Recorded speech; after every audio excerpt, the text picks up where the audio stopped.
Welcome to జనం news. నేను Sudha. Bulletin ముందుగా హెడ్లైన్స్. 5 కోట్ల ప్రజల మనిషిని రాష్ట్ర అభివృద్ధి నా లక్ష్యమన్న ముఖ్యమంత్రి చంద్రబాబు నాయుడు.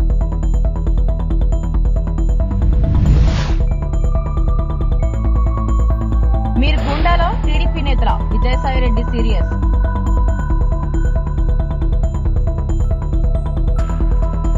టీడీపీ దాడులపై వైవి సుబ్బారెడ్డి కీలక వ్యాఖ్యలు.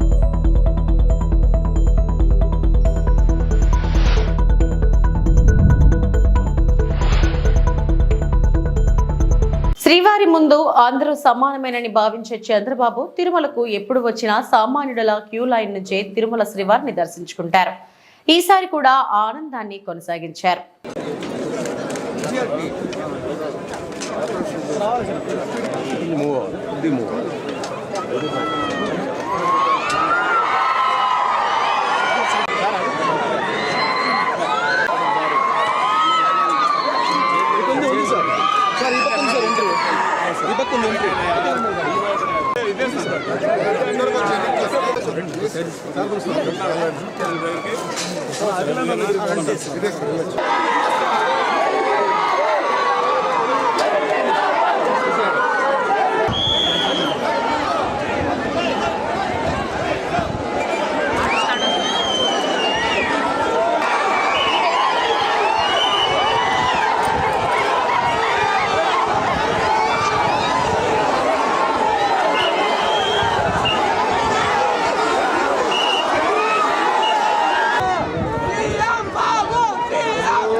సెంటర్లో గట్టిగా గట్టిగా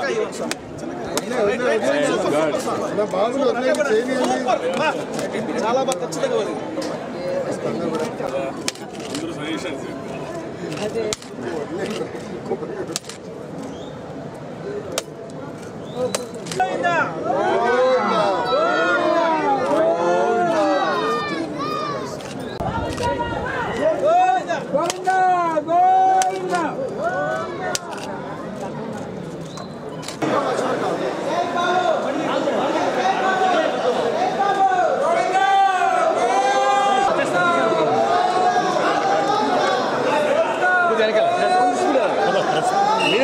తిరుమలలో నవ్వుతూ మంత్రి నారా లోకేష్ సెటైర్లో పరదాలు కట్టవద్దని ఎన్నిసార్లు చెప్పినా కడుతున్నారు అంటూ పోలీసులపై మంత్రి నారా లోకేష్ సెటైర్లో. మనకు పరదాలు అవసరం లేదని ఇక నుంచి కట్టవద్దని పోలీసులను కోరిన లోకేష్. సార్ లోకేష్ గారు సార్ కంగ్రాట్స్ సార్. పరదాలు కట్టారు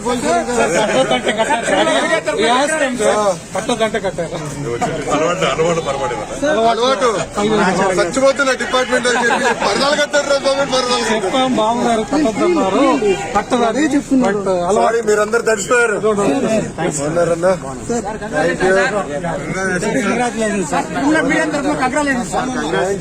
చాలా పనులు ఉన్నాయిలే. ఇప్పుడు కుర్చీ ఎక్కడ ఉంది, టేబుల్ ఎక్కడ ఉంది, ఎత్తుకునేదానికి సరిపోతుంది. థ్యాంక్ యూ అన్న. స్టేట్ లో మడత పెట్టారు ఇక్కడ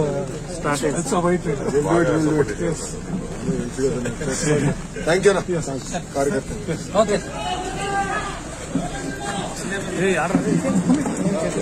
ఏపీలో జరుగుతున్న టీడీపీ దాడులపై రాష్ట్రపతికి వైఎస్ఆర్సీపీ ఫిర్యాదు చేసింది. అనంతరం పార్టీ నేతలు మీడియా సమావేశంలో మాట్లాడారు. ఏపీలో శాంతి భద్రతలను పరిరక్షించాలని రాష్ట్రపతిని కోరినట్లు వైఎస్ఆర్సీపీ ఎంపీ విజయసాయిరెడ్డి తెలిపారు. ఏపీలో ప్రజాస్వామ్యం ప్రమాదంలో పడింది. వారం రోజులుగా టీడీపీ శ్రేణులు దాడులకు తెగబడుతున్నాయి. వక్రీకరించే బుద్ధి చంద్రబాబు ఆయన పార్టీ నాయకులకే ఉందంటూ విజయసాయిరెడ్డి మండిపడ్డారు. చట్టం లేదు, స్వేచ్ఛ లేదు, న్యాయం లేదు, అన్యాయమే రాజ్యం ఏలుతుంది. బాధితులు ఫిర్యాదు చేస్తామన్నా పోలీసులు స్వీకరించే పరిస్థితి లేదు. ఎన్నో ప్రభుత్వాలు వచ్చాయి, వెళ్ళాయి, కానీ ఇలాంటి పరిస్థితి ఎన్నడూ లేదు. వైఎస్ఆర్సీపీ కార్యకర్తలు వాళ్ళ ఆస్తుల లక్ష్యంగా చేసుకుని టీడీపీ శ్రేణులు స్వైర విహారం చేస్తున్నాయి. మీరు టీడీపీ కార్యకర్తల గుండాల ప్రమాణ స్వీకారానికి ముందే చంద్రబాబు హింసను ప్రేరేపించారు. హింసకు గురైన బాధితులు ఆక్రందనలు చంద్రబాబుకు కనిపించడం లేదా అని విజయసాయిరెడ్డి మండిపడ్డారు. కానీ దానికి పూర్తి భిన్నంగా వైఎస్ఆర్ కాంగ్రెస్ పార్టీ పైన, కార్యకర్తలపైన, నాయకులపైన చేస్తున్నటువంటి దాడుల్ని దాన్ని తిరిగి మేమేదో వాళ్ళపైన దాడులు చేస్తున్నామన్నటువంటి విధంగా చిత్రీకరిస్తున్నటువంటి ఘనత ఒక్క చంద్రబాబు నాయుడికే దక్కుతుంది.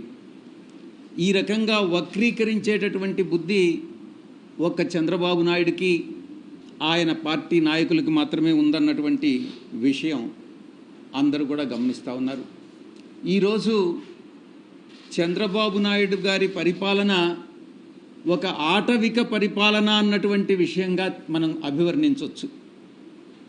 మీకు వీడియో రూపంలో కూడా తెలుగుదేశం పార్టీ నాయకులు, కార్యకర్తలు, మా కార్యకర్తల పైన చేస్తున్నటువంటి, నాయకుల పైన చేస్తున్నటువంటి దాడుల్ని మీకు చూపించడం జరుగుతుంది.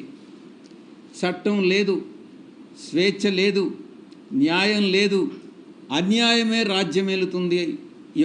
ఈ ప్రమాణ స్వీకారానికి ముందే ఈ రకమైనటువంటి ప్రామాణికాలు సృష్టిస్తున్నారు అని అంటే దీని మీరు అర్థం చేసుకోవచ్చు చంద్రబాబు నాయుడు పరిపాలన రాబోయేటటువంటి 5 సంవత్సరాల కాలంలో ఎలా ఉంటుంది అన్నటువంటిది. కనీసం ఫిర్యాదు చేస్తామన్నా కూడా దాడి చేయించుకొని, దాడి జరిగిన తరువాత గాయాలకి గురై తరువాత కూడా ఫిర్యాదు చేస్తామనంటే అధికారులు భయపడుతున్నటువంటి పరిస్థితి ఫిర్యాదు తీసుకునేదానికి. ఇది చంద్రబాబు నాయుడు పరిపాలన. ఈరోజు రాష్ట్రాన్ని అత్యంత భయానకమైనటువంటి వాతావరణంలో ఈరోజు చంద్రబాబు నాయుడు ప్రమాణ స్వీకారానికి ముందే నెట్టడం జరిగింది. ఇక ఆంధ్ర రాష్ట్రం ఏర్పడిన తరువాత రాష్ట్రం మొట్టమొదటిగా మద్రాసు రాష్ట్రం నుంచి విడిపోయి ఆంధ్ర రాష్ట్రం ఏర్పడిన తరువాత ఎన్నో ఎన్నికలు జరిగాయి, ఎన్నో ప్రభుత్వాలు వచ్చాయి, ఎన్నో ప్రభుత్వాలు వెళ్ళాయి. కానీ ఈ విధంగా ఎన్నడూ లేని విధంగా ఎన్నికల తర్వాత హింస చెలరేగడం అన్నటువంటిది ఈ యొక్క చంద్రబాబు నాయుడే నాంది పలికాడు అన్నటువంటి విషయాన్ని నేను మీకు తెలియజేస్తా ఉన్నా. ఎన్నికల కోడ్ వచ్చిన తర్వాత వైఎస్ఆర్ కాంగ్రెస్ పార్టీయే లక్ష్యంగా, పార్టీ శ్రేణులే లక్ష్యంగా కొనసాగినటువంటి దాడులు ఎన్నికల ఫలితాల తర్వాత కూడా కొనసాగాయన్నటువంటి విషయం మీ అందరికీ కూడా తెలుసు. వైఎస్ఆర్ కాంగ్రెస్ పార్టీ కార్యకర్తలని, వాళ్ళ ఆస్తులని, కుటుంబ సభ్యులని లక్ష్యంగా చేసుకుని టీడీపీ ముఠాలు, టీడీపీ గూండాలు ఈరోజు రాష్ట్రంలో స్వైర్య విహారం చేస్తూ ఉన్నాయన్నటువంటి విషయం మనం గమనించుకోవాలి. టీడీపీ ప్రభుత్వం అంటే గుండాగిరి అని చెప్పొచ్చు. టీడీపీ కార్యకర్తలా మీరు గుండాలా అని మేము ప్రశ్నిస్తూ ఉన్నాం. మీరు అడగొచ్చు, ప్రభుత్వం ఇంకా ప్రమాణ స్వీకారం, ముఖ్యమంత్రి గారు ప్రమాణ స్వీకారం చేయకముందే మీరు ఈ ఆరోపణలు చేస్తున్నారు అని మీరు ప్రశ్నించవచ్చు.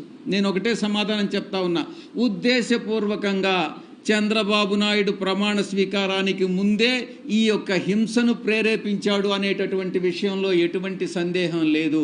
ప్రమాణ స్వీకారం చేసిన తరువాత ప్రభుత్వం బాధ్యత వహించాల్సి వస్తుందనని ప్రమాణ స్వీకారానికి ముందే వైఎస్ఆర్ కాంగ్రెస్ పార్టీ కార్యకర్తల మీద దాడులు జరపండి అనని ఆయనే స్వయంగా ఆదేశాలు ఇచ్చాడు అన్నటువంటి విషయం అంతర్గతంగా తెలుగుదేశం పార్టీ నాయకులు చర్చించుకుంటున్నటువంటి విషయం మీ దృష్టికి వచ్చే ఉంటుంది. దాడులని అడ్డుకునేటటువంటి వ్యవస్థలే కల్పించట్లేదు. న్యాయ వ్యవస్థను అప్రోచ్ అయ్యాం, పోలీస్ వ్యవస్థను అప్రోచ్ అయ్యాం, రెవెన్యూను అప్రోచ్ అయ్యాం. పోలీసు వ్యవస్థ నీరు గారిపోయింది, నిస్తేజంగా మారిపోయింది. వ్యవస్థ పని చేయకుండా మానేసింది. బాధితులు పడుతున్నటువంటి ఎవరైతే హింసకు గురయ్యారో, ఎవరైతే హింసకు లోనయ్యారో ఆ బాధితుల ఆక్రందనలు అన్నటువంటిది ఒక్కసారి చంద్రబాబు నాయుడు గాని ఆలకిస్తే, అదే ఆక్రందన తన కుటుంబ సభ్యులు చేస్తే ఎంత మనసు నొప్పిస్తుందో ఒక్కసారి చంద్రబాబు నాయుడు అర్థం చేసుకోవాలి అని నేను తెలియజేస్తా ఉన్నా. మన కుటుంబ సభ్యులు అదే రకమైనటువంటి బాధ అనుభవిస్తే మనం ఎలా ఫీల్ అవుతామో అదే ఇతరులు అనుభవించినప్పుడు కూడా ఒక నాయకుడిగా, ఒక రాష్ట్ర ముఖ్యమంత్రిగా మీరు కూడా అదే ఆవేదనతో, ఆ యొక్క బాధలు తీర్చాల్సినటువంటి బాధ్యత ముఖ్యమంత్రిగా ఆయన మీద ఉంది అన్నటువంటి విషయంలో ఎటువంటి సందేహం లేదు. ఎన్నికల కోడ్ వచ్చిన తర్వాత, ఎన్నికల ఫలితాలు వెలువడిన తర్వాత 2 సందర్భాల్లో కూడా చంద్రబాబు నాయుడు, ఆయన కుమారుడు లోకేష్ ఇద్దరు కూడా ఈ రక్త చరిత్ర, నేను అభివర్ణిస్తా ఉన్నాను, ఇది రక్త చరిత్ర, ఈ యొక్క చీకటి అధ్యాయంగా చరిత్రలో మిగిలిపోతుంది. 2024లో మొట్టమొదటిసారి చంద్రబాబు నాయుడు, నేను అనుకుంటాను 1999లో అధికారంలోకి వచ్చాడు. అది బీజేపీ పార్టీ వల్లనే. ఆ తర్వాత 2014లో అధికారంలోకి వచ్చాడు.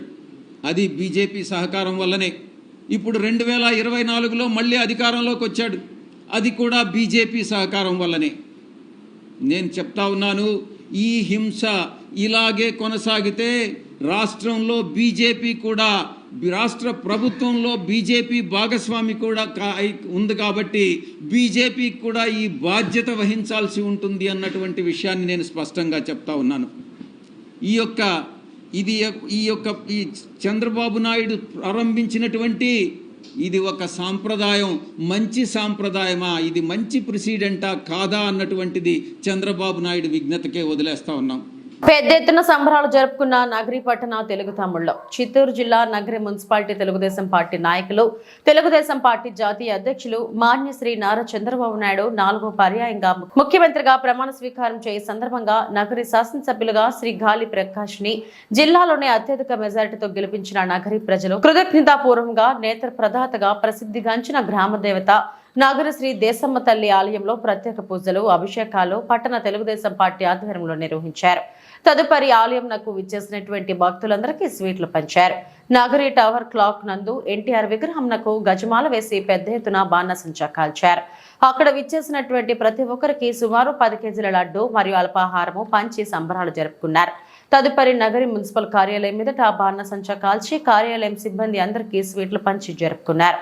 కార్యక్రమానికి పట్టణ ముఖ్య నాయకులు, తెలుగుదేశం పార్టీ సీనియర్ నాయకులు, జనసేన, బీజేపీ నాయకులు పాల్గొన్నారు.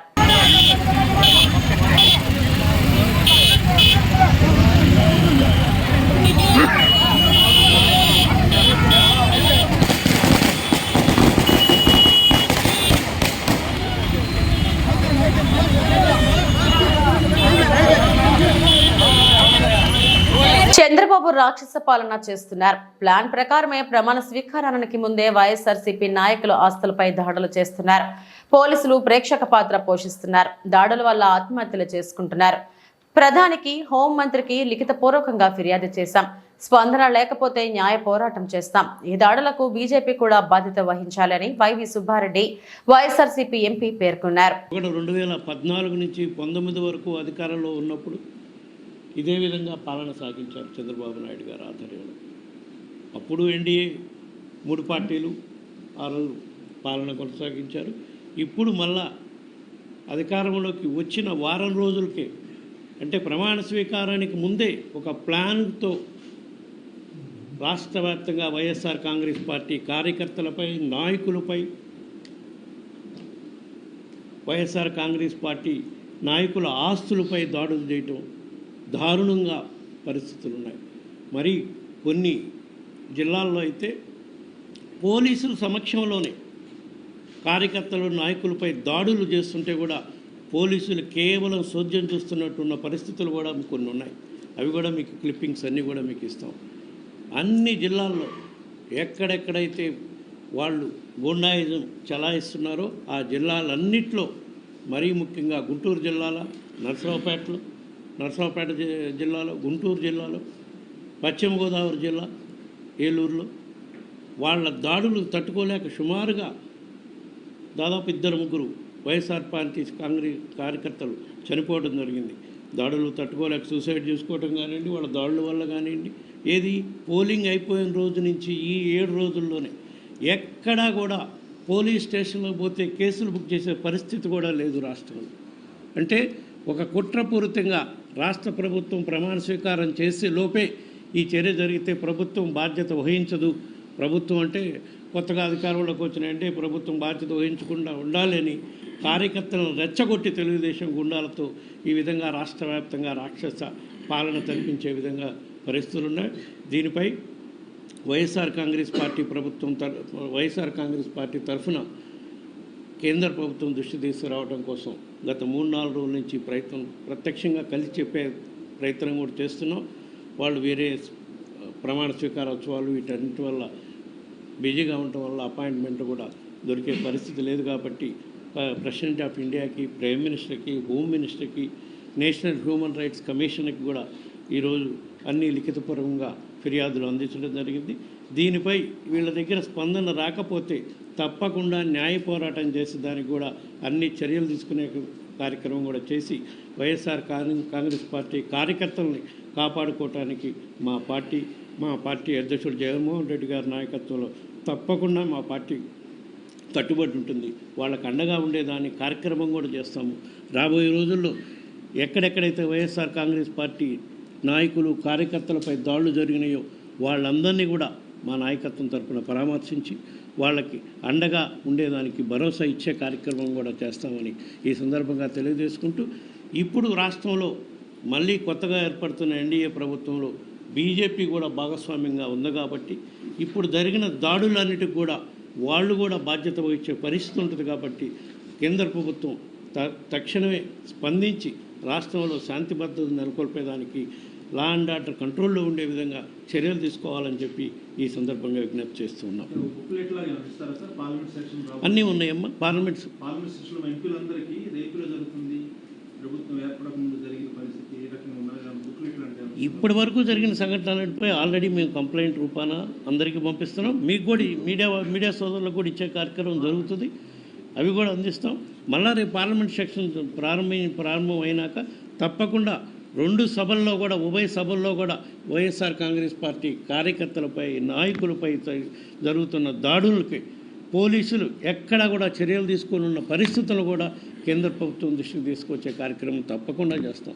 మరీ ఘోరంగా నాయకులు కార్యకర్తలే కాకుండా ప్రభుత్వ ఆస్తుల్ని మరీ విశ్వవిద్యాలయాలలో ఉన్న విగ్రహాలని అన్నీ తొలగించే కార్యక్రమం చేస్తున్నారు.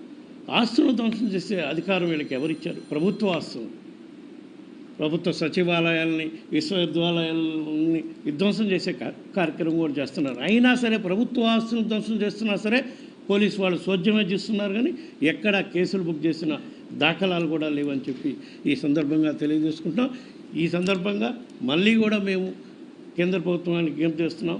తక్షణమే ఆంధ్రప్రదేశ్ రాష్ట్రంలో జరుగుతున్న హింసాకాండపై చర్యలు తీసుకునే కార్యక్రమం చేయాలి అని చెప్పి ఈ సందర్భంగా కేంద్ర ప్రభుత్వాన్ని కూడా విజ్ఞప్తి చేస్తున్నాం. రాజకీయాల్లో గెలుపు ఓటములు సహజం, కానీ గత కొన్ని రోజులుగా జరుగుతున్న హింసాత్మక ఘటనలు చాలా బాధాకరం. కార్యకర్తలపైన దాడులు చేయడం, ఇల్లు కూలగొట్టడం లాంటి పరిస్థితులు రాష్ట్రంలో ఇంతకు ముందు ఎప్పుడూ లేవు.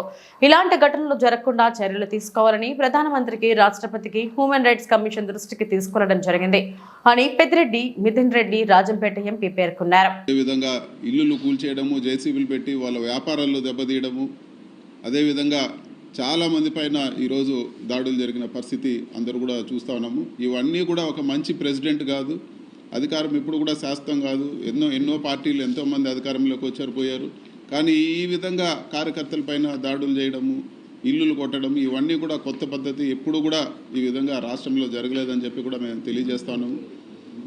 ప్రజలు మ్యాండేట్ ఇచ్చారు మీకు. మీరు ఏవైతే ప్రామిస్ చేస్తారో, మీరు ఏవైతే మంచి పనులు చేస్తారో అవన్నీ కూడా చేయండి. ఒక విషయం గుర్తుపెట్టుకోండి, 40% పబ్లిక్ ఈరోజు ఓటమి చెందినా కూడా వైఎస్ఆర్సీపీకి ఓటేశారు.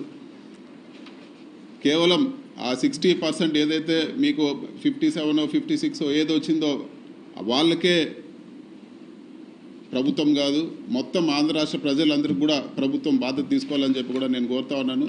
ఇలాంటి ఘటనలు అన్నింటి కూడా ఇమ్మీడియట్గా లా అండ్ ఆర్డర్ అన్నీ కూడా చక్కదిద్ది ఇలాంటి ఘటనలు జరగకుండా తగిన చర్యలు తీసుకోవాలని చెప్పి కూడా మేము కోరుతాను. అదేవిధంగా ఈరోజు పార్లమెంటరీ పార్టీ మీటింగ్ పెట్టుకొని ఇవన్నీ కూడా అందరికీ, పెద్దలందరికీ కూడా, ప్రెసిడెంట్ గారికి, ప్రధానమంత్రి గారికి, హ్యూమన్ రైట్స్కి, వాళ్ళందరికీ కూడా ఈ ఇష్యూస్ ఏవైతే ఘటనలు జరిగినాయో ఇవన్నీ కూడా వాళ్ళ దృష్టికి తీసుకుపోతామని చెప్పి కూడా నేను తెలియజేస్తాను.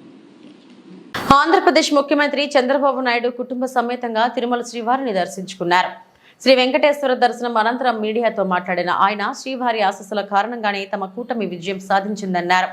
రాష్ట్ర ప్రజలు చారిత్రాత్మక తీర్పునిచ్చారని 93% స్ట్రైక్ రైట్ గతంలో ఎప్పుడూ రాలేదన్నారు. చంద్రబాబు తన ప్రమాణ స్వీకారోత్సవానికి ప్రధాని నరేంద్ర మోడీతో పాటు కేంద్ర మంత్రులు పలువురు ప్రముఖులు హాజరయ్యారన్నారు. తాను ఏ కార్యం చేయాలన్నా ముందుగా తన కులదైవమైన వెంకటేశ్వర స్వామి ఆశీస్సులు పొందుతానని చంద్రబాబు చెప్పుకొచ్చారు.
ప్రమాణ స్వీకారం చేయకముందే గత వారం రోజుల నుంచి తెలుగుదేశం పార్టీ వాళ్ల కార్యకర్తలను రెచ్చగొట్టి దాడులు చేయించడం అమానుషం.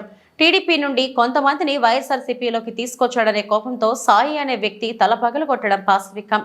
ఎమ్మెల్యే అనుచరులే స్వయంగా స్తుత్తులు గుణపాలు తీసుకొచ్చి మోరంపూడి జంక్షన్లో శిలాఫలకాలను ధ్వంసం చేశారు అని మార్గాని భరత్ మాజీ ఎంపీ పేర్కొన్నారు. వారి అనుచరులు వారు ప్రేరేపించే కార్యక్రమమే కనబడింది. ఎందుకంటే అది నాణ్యత లేదు, కూలిపోయింది, లేకపోతే చెయ్యి పెట్టారు కూలిపోయింది. ఈ రకమైన మాటలు కూడా ప్రజాస్వామ్యంలో ఎవరు కూడా హర్షించరు. మరి ఈ రకంగా వాళ్ళకి అనుచరులు సుత్తులు గొడ్డళ్ళు ఇవన్నీ కూడా తీసుకుని వచ్చి గుణపాలు ఇవన్నీ కూడా తీసుకుని వచ్చి వాళ్ళ చేత చేయడం అనేది కూడా నిజంగా ప్రజలు ఎవరు కూడా యాక్సెప్ట్ చేయరు. అదొకటే కాకుండా ఈ పిల్లోడు సాయి అని కుర్రోడు అక్కడ మూలగొయ్య సీతంపేట ప్రాంతంలో అతను వర్క్ చేసుకునే పిల్లోడిని తీసుకుని వచ్చి ఇంత పెద్ద బండరాయి తీసుకొచ్చి నెత్తికేసి కొట్టారని అంటే నిజంగా ఎంత పాశవికంగా చేస్తూ ఉన్నారు. అంటే ఈ పిల్లోడు చేసిన కార్యక్రమం కూడా ఏం లేదు. ఆ ఏరియాలో కొంతమంది తెలుగుదేశం పార్టీ కార్యకర్తలని వైసీపీలో జాయిన్ చేశాడు. ఒక్కటే ఇతను చేసిన తప్పు ఎలక్షన్స్ ముందు. అలాంటిది తీసుకొచ్చి ఈ రకమైన కార్యక్రమం చేసి ఇక్కడ 14 కుట్లు పడినాయి. ఇంకా పోలీస్ డిపార్ట్మెంట్ కూడా సెక్షన్స్ కూడా చాలా చిన్న చిన్న సెక్షన్స్ పెట్టారని మా నోటీస్కి వచ్చింది. ఖచ్చితంగా ఇది అటెంప్ట్ మర్డర్ కిందన్న 307 కేసు కట్టాల్సిన అవసరం. ఇది కూడా ఖచ్చితంగా ప్రైవేట్ కంప్లైంట్ కూడా కోర్టు ద్వారా కూడా వెళ్తాము. ఒకవేళ నిజంగా న్యాయం జరగని పక్షంలో ఖచ్చితంగా మాకు పూర్తి నమ్మకము పోలీస్ శాఖ పైన ఉంది. ఎందుకంటే ఈ రకమైన ఈ తరహా దాడులు అనేది ఆగాలి. ఏదైనా యాక్షన్ తీసుకుంటే లీగల్గా తీసుకోండి, ఏదైనా చట్టపరంగా తీసుకోండి. అంతే తప్పితే తీసుకుని వచ్చి చట్టాన్ని మా చేతిలో తీసుకుని మేము దాడులు చేస్తామని అంటే ప్రజలు ఎవరు హర్షించరు, మా కార్యకర్తలు కూడా అందరం కూడా కలిసికట్టుగా దీనిపైన పోరాటం చేస్తాం. ఇదైతే మేము పూర్తి స్థాయిగా సీసీ ఫుటేజెస్తో పాటు వీడియోస్తో పాటు పెన్ డ్రైవ్ రూపేణ ఇవ్వడం జరిగింది. సో ఖచ్చితంగా మాకు పూర్తి నమ్మకం ఉంది పోలీస్ శాఖ కూడా దీనిపైన యాక్షన్ తీసుకుంటారు. దీంట్లో కారకులు, దీంట్లో ఎవరైతే పాల్పడిన వ్యక్తులు ఎవరైతే ఉన్నారో వీళ్ళపైన కేసెస్ కట్టాలి, అరెస్టులు చేయాలి. ఇందులో చాలామంది 6, 7 కేసెస్ ఉన్నవాళ్ళు కూడా ఉన్నారు చాలామంది. వీళ్ళపైన రౌడీ షీట్స్ కూడా తీయించాలి. ఎందుకంటే రాజమండ్రి ప్రాంతంలో, తూర్పుగోదావరి జిల్లాలో ఈ రకమైన తరహా ఎప్పుడు కూడా లేదు, ఈ కల్చర్ ఎప్పుడు లేదు. మరి ఈ రకమైన రౌడీయిజం క్రియేట్ చేస్తూ ఉన్నారని అంటే ప్రజలు కూడా ఒకసారి ఆలోచన చేయాలి. అందరం కూడా ఇది ఒక కామన్ ఇంట్రెస్ట్గా కలిసికట్టుగా పోరాటం చేయాలని ఈ సందర్భంగా తెలియపరుస్తారు. విశ్వ హిందూ పరిషత్ బజరంగ్ దళ్ ఆధ్వర్యంలో తీవ్ర నిరసన. అన్నమయ్య జిల్లా రైల్వే కోడూరు నియోజకవర్గం పొల్లంపేట మండలంలో విశ్వ హిందూ పరిషత్ బజరంగ్ దళ్ ఆధ్వర్యంలో కాశ్మీర్లో వైష్ణోదేవి దర్శనం చేసుకుని తిరిగి వస్తున్న యాత్రికులపై జరిగిన కాల్పులకు నిరసనగా పాకిస్తాన్ ఇస్లామిక్ తీవ్రవాదుల దిష్టిబొమ్మను దహనం చేశారు. జై బోలో భారత్ మాతాకి జై అంటూ హిందుస్థాన్ జిందాబాద్, పాకిస్తాన్ ముర్దాబాద్ అంటూ నినాదాలు చేస్తూ జై బోలో భారత్ మాతాకు అంటూ నినాదాలు చేస్తూ పాకిస్తాన్ ఉగ్రవాదుల దిష్టిబొమ్మను దహనం చేశారు. కార్యక్రమం విశ్వ హిందూ పరిషత్ బజరంగ్ దళ్ కార్యకర్తలు, బీజేపీ నాయకులు నిర్వహించారు. తర్వాత రాజంపేట డీఎస్పీ చైతన్య కుమార్కి, ఆర్డీఓకి వినతి పత్రం ఇస్తూ ఈ కాల్పులు జరిపిన ఉగ్రవాదులను పట్టి ఉరితీయాలని తెలిపారు.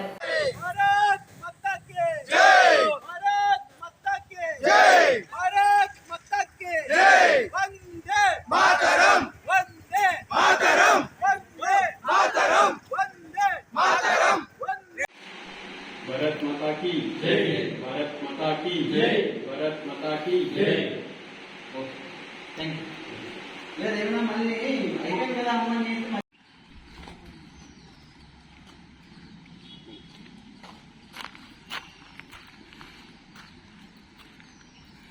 भारत माता की जय, भारत माता की जय, भारत माता की जय.